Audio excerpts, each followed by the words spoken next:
រដ្ឋមន្ត្រីក្រសួងមហាផ្ទៃណែនាំឲ្យត្រៀមវិធានការជំនះប្រជាពលរដ្ឋកំពុងរស់នៅប្រទេសថៃឲ្យវិលចូលប្រទេសវិញក្នុងករណីមានការប៉ះទង្គិចគ្នាដោយកម្លាំងប្រដាប់អាវុធឯឧត្តមអភិសន្ធិបណ្ឌិតសសុខាឧបនាយករដ្ឋមន្ត្រីក្រសួងមហាផ្ទៃបានប្រាប់អភិបាលខេត្តជាប់ព្រំដែនជាមួយថៃត្រូវត្រៀមវិធានការជំនះប្រជាពលរដ្ឋដែលកំពុងរស់នៅប្រទេសថៃឲ្យចូលមកកាន់ប្រទេសវិញក្នុងករណីមានការប៉ះទង្គិចគ្នាដោយកម្លាំងប្រដាប់អាវុធនៅតាមខ្សែបន្ទាត់ព្រំដែននេះបញ្យោងតាមសេចក្តីជូនដំណឹងរបស់ក្រសួងមហាផ្ទៃស្តីអំពីការការពារអធិបតេយ្យភាពបូរណភាពទឹកដីសន្តិសុខសុវត្ថិភាពសណ្ដាប់ធ្នាប់របៀបរៀបរយសាធារណៈនិងប្រក្រតីភាពតាមបណ្ដាខ្សែបន្ទាត់ព្រំដែនកម្ពុជាថៃចេញផ្សាយនៅថ្ងៃទី10ខែមិថុនាឆ្នាំ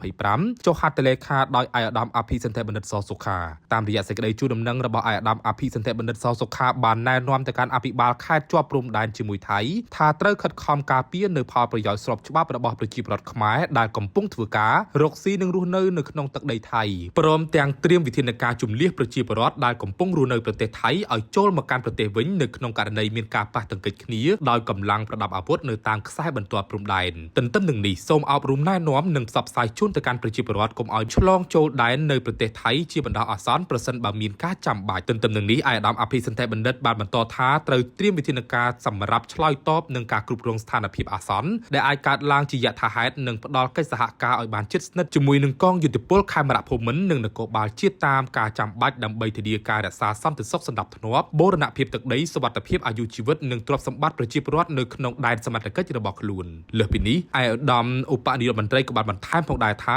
ត្រូវត្រៀមរៀបចំនិងបំរុងទុករួចជាមុននៅផែនការជំនះប្រជាពលរដ្ឋដែលកំពុងត្រឡប់ចូលនៅក្នុងប្រទេសវិញ